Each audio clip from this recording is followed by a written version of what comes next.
Splatoween is here and it is absolutely full of all kinds of fun details that you might have missed. They really went all out in decorating things and adding fun details to really celebrate the event in game, and this is really the first time that we've seen a special Splatfest like this in Splatoon 3, unless you count the Deep Cut one prior, although it didn't have nearly as many cool details as this one does. So I've decided to go over 10 details that you might have missed with Splatoween, in case you've been jumping straight into the matches, which definitely would be understandable as they're a ton of fun too. But there are also so many fun details to discover, so let's take a look at some of them. Starting off, the staff will actually be wearing a little party hat to celebrate the event, which is fun, and as you can see, it is themed around Splatoween, which is pretty cool. I do believe that also when you talk to the staff, there is a special jingle too that plays exclusively for Splatoween, which is definitely cool. I do think it's a bit of a shame that they didn't fully dress up in some kind of cool costume, but still, it's nice to see them celebrating Splatoween in their own subtle way. And they aren't the only character that does this either, we'll get into more of that later. You can also see that there are some special Splatoween graffiti and stickers in the lobby too, which just makes the place feel a little bit more vibrant, which is definitely very cool. I can't quite remember if these stickers are here for every Splatfest, they might very well be, but there are definitely some special exclusive Splatoween ones, as you can see, that will only appear during Splatoween, so that's kind of the detail I wanted to point out more. You can find this graffiti in lots and lots of places around Splatsville and Ingopolis as well, so definitely make sure to take a good look around so you don't miss anything of it.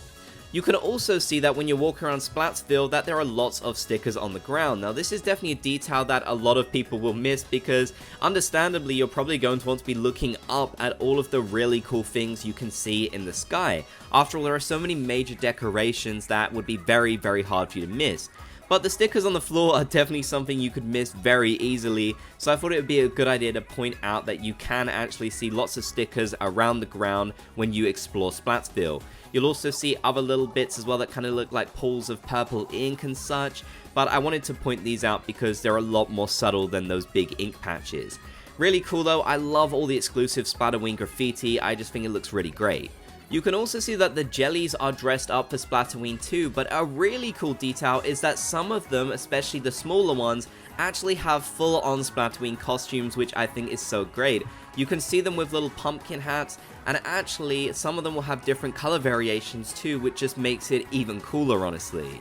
I'm really glad they included this detail. It does make me wish that more of the characters that we see around Splatsville, like Merch and the staff and that, had also had their own special costumes, but it's still really cool that they did this for the jellies since obviously there's so many of them around. So see if you can spot them all, because honestly there aren't too many of them wearing the special pumpkin costumes, it's really only a few, so try and find them and see which ones will be wearing them. Now, I can't remember if this projection is here for every Splatfest, it probably is, but I did want to point out that this special projection here is a good way of seeing Deep Cut performing with their new costumes. Of course, Deep Cut are wearing special costumes for this Splatfest, that's not a secret detail or something hidden really, we all know about that. But yeah, I just thought this little projection a lot of people might miss. It's quite sort of tucked around the back of Splatsville, so I do feel like a lot of people wouldn't have noticed this one. But even if you did, I just wanted to point out that it's a nice simple way of getting a good look at their performance and their special costumes, so you might want to head to this particular spot around the back so you can see them.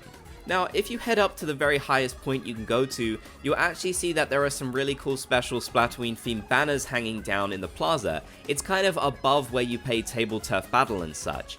Now, I do believe these banners are here for every Splatfest. I might be wrong about that, I honestly can't remember some of the regular Splatfest details. But the one thing I do know is that this time around they are themed for Splatoween, which is really cool.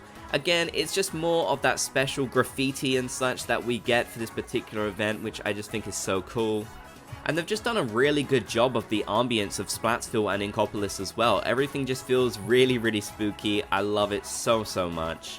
And this is just one of those great details that really makes this Splatoween event stand out, so yeah, I definitely love it a lot. As I mentioned earlier, some other characters do kind of dress up for Splatoween too. For example, Merch has a party hat on, which is just the same as the staff and the jellies. It's slightly themed around Splatoween, but it's not really anything too special. I still wanted to point this detail out though, even though probably a lot of people will be talking to Merch throughout this, just so they can use that Splatfest key trick and such. But it definitely would have been really cool if Merch had a full-on costume for this event, that's what I would have liked to have seen. I'm sure merch and the staff could have found some cheap Halloween costumes somewhere. Come on guys, put in a little bit of effort for this special event. You can also see, if you look up, that some of the big statues are actually draped in special spooky sheets to give them a ghostly theme. This is the same as well for Inkopolis, which is pretty cool. I'm really glad they decided to decorate both of them with things like this, as we've never really seen Splatsville in such a different light as we have here with Splatoween. As I said, you can see some of these decorations over in Inkopolis too if you'd like to. Personally, I'm playing a lot more in Splatsville because, you know, it's just a lot bigger, there's a lot more things to see, but I do really think it's cool that Inkopolis got decorated too. That's something I'm super glad that they decided to do.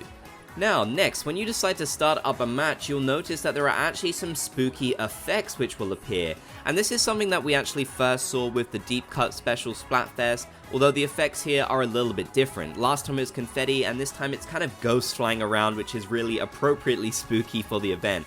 So yeah, it's something you might miss because it's very quick when the matches just start up, but it's definitely a cool little detail that I think people would want to know about. It seems like they'll be doing this for every special Splatfest now, which is definitely really cool, honestly. Also, when you finish up with a match, you'll be able to see that there is a special spooky results screen too, which I really liked. Again, not so much of a hidden detail that a lot of people are going to miss, but I still had to point out in this video because it's just one of those details I really enjoy, and hopefully one we can look back on when Splatoween is over too. But if you're playing a lot of games throughout Splatoween, then you're probably going to see this one quite a fair amount.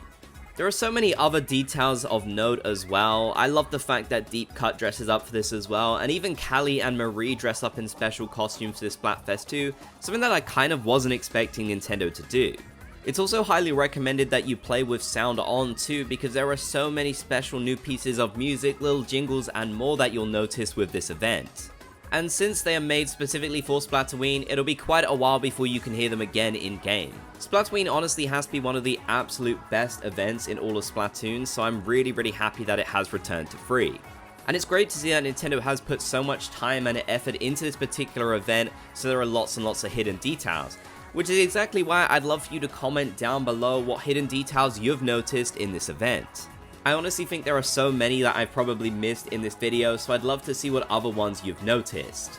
And don't forget to let me know what team you decided to vote for down in the comment section below too, I would love to hear.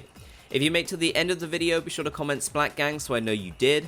If you enjoyed, be sure to leave a like, and if you haven't already, consider subscribing and turning on channel notifications for more.